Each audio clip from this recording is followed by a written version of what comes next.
Greetings, my student of ice. I'm pleased to tell you that it's time for you to learn the most powerful spell yet, the summoning of a frost giant. Oh, this is no small thing. The frost giant is immensely powerful, and to earn its respect, you must complete a mighty task and make an appropriate sacrifice. You must first go and speak to the Ice Tree Kelvin to learn about the Ice Titans before you can learn to summon one.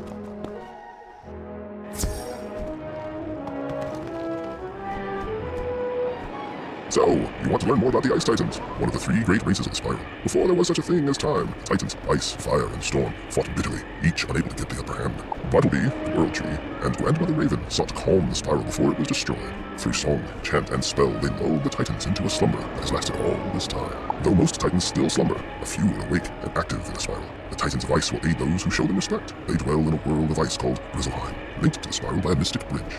The Ice Titans, also called Frost Giants, take delight in defeating trolls. You must show that you are not afraid of trolls. Only then will a Frost Giant visit Wizard City and speak with you. In Krakatopia, you must defeat Crag Stonechip, defeat a burly troll with Marleybone, and Grum Foultooth from Mushu. When you have beaten them, return to speak with Professor Grayrose, and she will tell you how to summon the Frost Giant.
I suspect you've been up to some troll battling.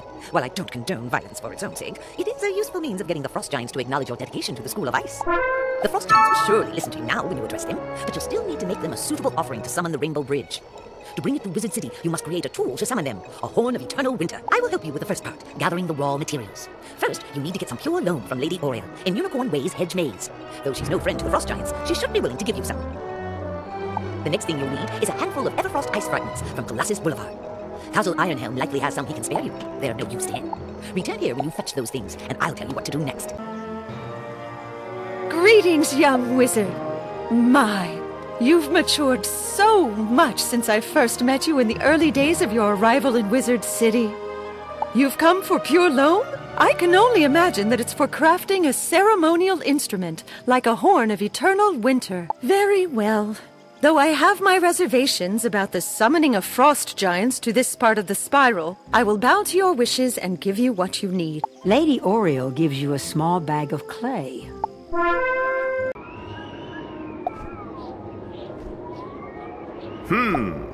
Everfrost ice fragments. Sure, I've got some to spare. Whenever I'm polishing Everfrost ice crystals, there are always... Kazel pulls out a small leather-wrapped parcel. He opens it to show you the gleaming Everfrost ice fragments. They look like diamonds. He closes the parcel and gives... Be careful with them. They'll freeze right to your skin if you hand... I've been waiting for a... It looks like you've brought all the ingredients. Now we can begin. Creating a horn of eternal winter is delicate and difficult work. The Everfrost ice... You'll need a kiln.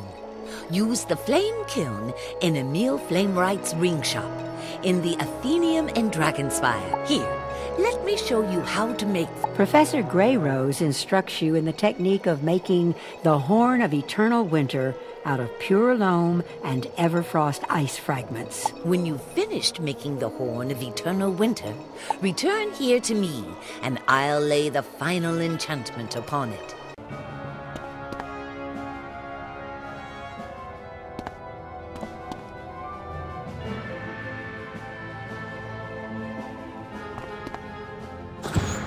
As Professor Greyrose instructed, you add the Everfrost ice fragments to the pure loam, shaping the Horn of Eternal. Soon it shines in your hands. Despite coming from the heat, the horn... Let's see what you've made. Oh my, it's perfect. You're quite the crafter, you know. Give me a moment now. Professor Greyrose mutters a few syllables under her breath, and the Horn of Eternal Winter begins to frost open. There you go now. This horn will sound throughout the spiral, and is sure to get the attention of the Titans of Ice. Now that you've made yourself a Horn of Eternal Winter, and I've placed an enchantment upon it to ready it for use, it is time for you to use the horn to summon a Titan of Ice and demonstrate your allegiance. You should go to a cold place. The most suitable one I can think of is along Colossus Boulevard. Try Hildreth Perch, near the Goblin King's castle. That should be enough space for an Ice Titan. When you get there, blow your horn and wait. You arrive at the courtyard and take out the Horn of Eternal Winter. It's ice cold to the touch. You take a deep breath and blow. The Horn of Eternal Winter echoes loudly throughout the area. From the echo, you are certain your cause. Who has dared summon the Ice Titan Ymir from his icy fastness in Grizzleheim? Who has blown the Horn of Eternal Winter? Show yourself. I didn't see you there. My apologies. Mortal wizard, despite your tiny size, you have slain trolls aplenty and proven yourself an ally to the Ice Titans. As a sign of our allegiance, you may summon one of us to aid you in combat. Go and speak to your teacher for the spell.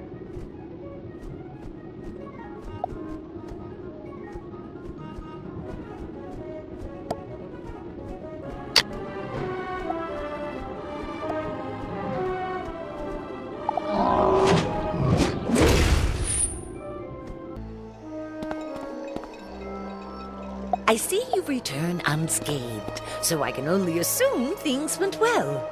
With their permission, you may now summon a frost giant to aid you in battle. Do be careful out there.